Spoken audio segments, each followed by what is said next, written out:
ice water spring shelter with the full toilet and the nice view.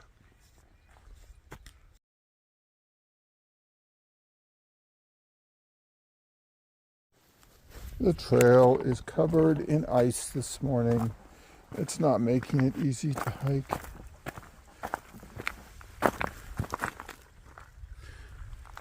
Hopefully it'll melt soon. There's an ancient slate all along here. I don't know if you can see layers, real thin layers there of rock. This is all very ancient, probably Precambrian, older than 600 million years old rock.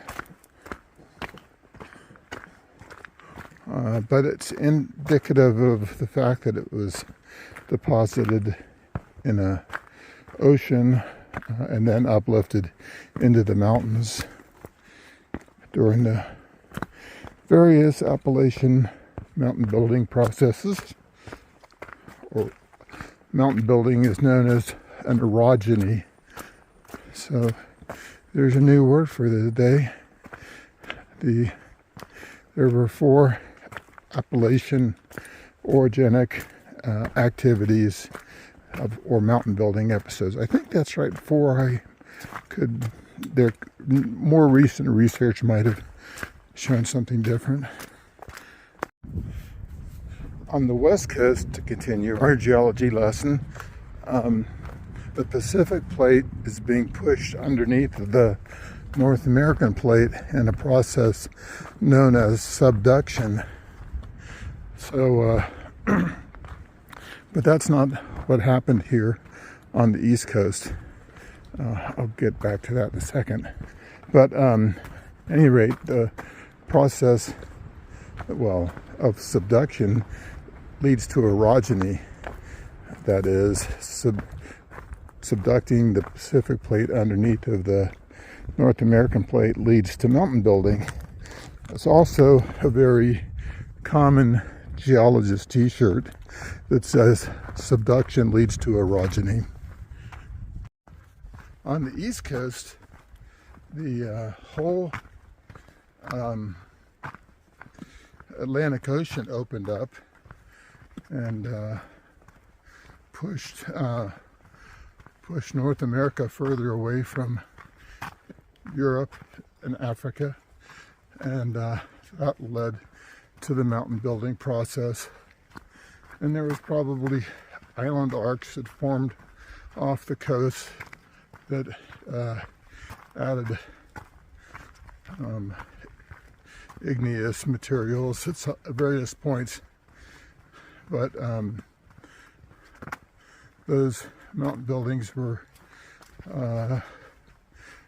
compressional. They compress the land mass as opposed to subducting it. Well, I'm at Charlie's Bunyon now. That's looking north the way I'm going. There's a bunch of people here standing on Charlie's Bunyon.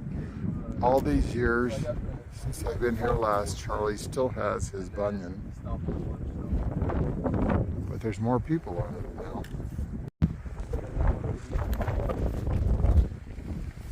Never went to college, but plan to after this. But do you know Lehigh Valley? Uh-huh. Yeah, it's from there. I guess that's where Ice Water Spring Shelters is, on the side of that mountain. And over there, that's Mount LeConte. And this way we're looking towards Pigeon Forge, Dolly Park, and so on. And over there is Knoxville.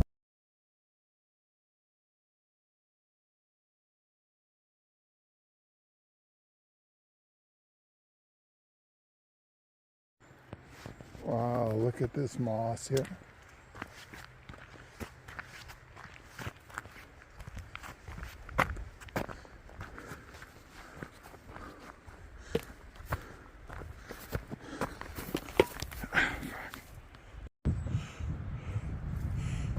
Very Knife Edge Ridge here. Quite the drop down on that side.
The scenery on this day was so beautiful.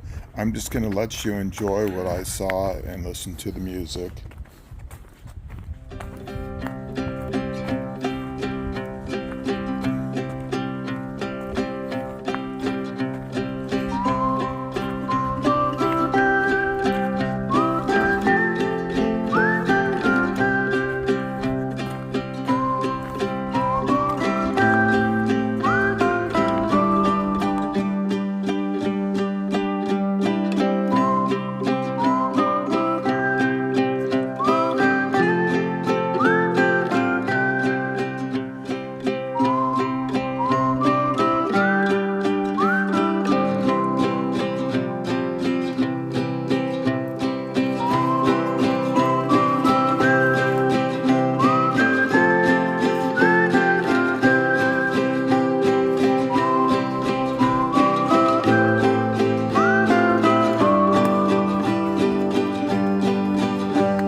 Magnificent view after another.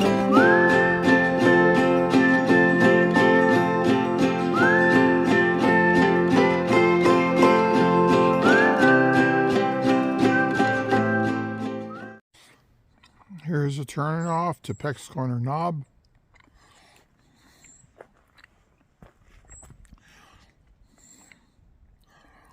Balsam Mountain Trail. Well, nothing on there was too important for me. Maybe the Balsam Mountain Trail is where Tri-Corner Knob Shelter is.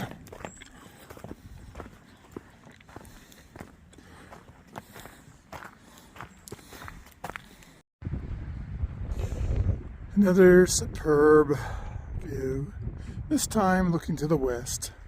And that's Mount LeConte back there in the direction I just came from.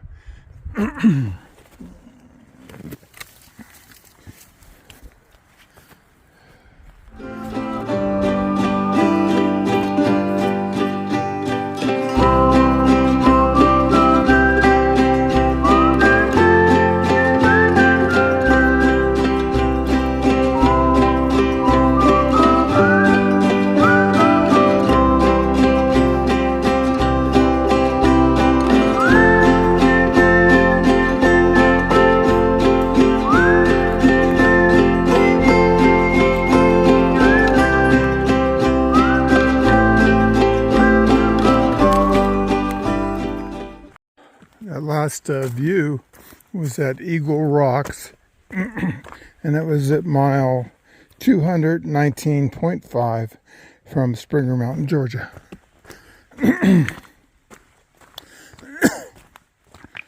Whew. Got some downhill now. But our mileage is a little bit weird because we skipped the southern part of the Smokies to go do things to the north. So we did like close to 17 miles to the north. So it takes some math to add it all up. I'm not sure what the final mileage was at Fontana Dam where we left off our complete hikes. But in a couple days we'll get it all squared away and have had one continuous hike without any missing sections. Okay, it's like 5:15 and I've been carrying this backpack since 9:30 and it's getting old. We're almost to Tri-Corner Knob Shelter.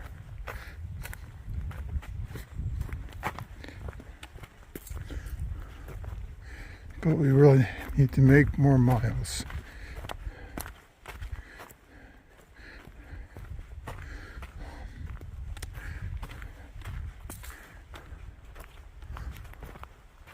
This is kind of cool.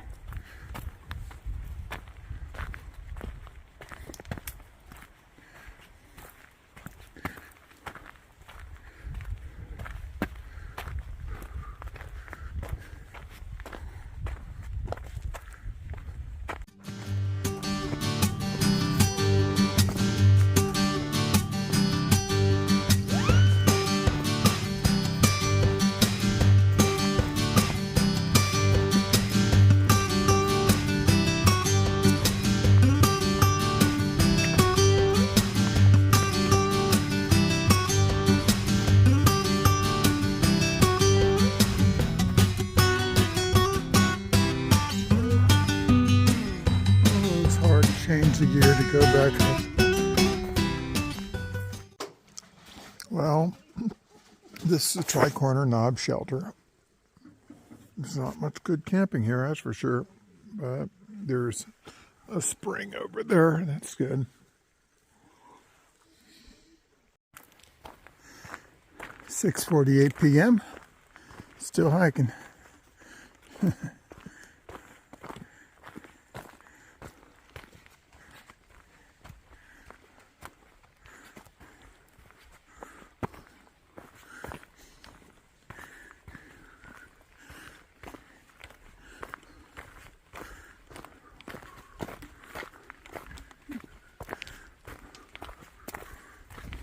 Beautiful moss.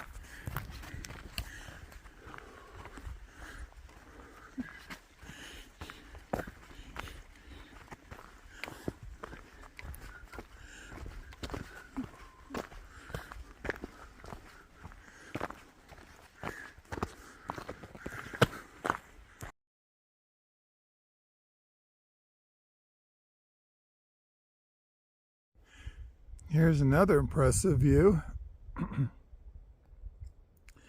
Let's see, go in some.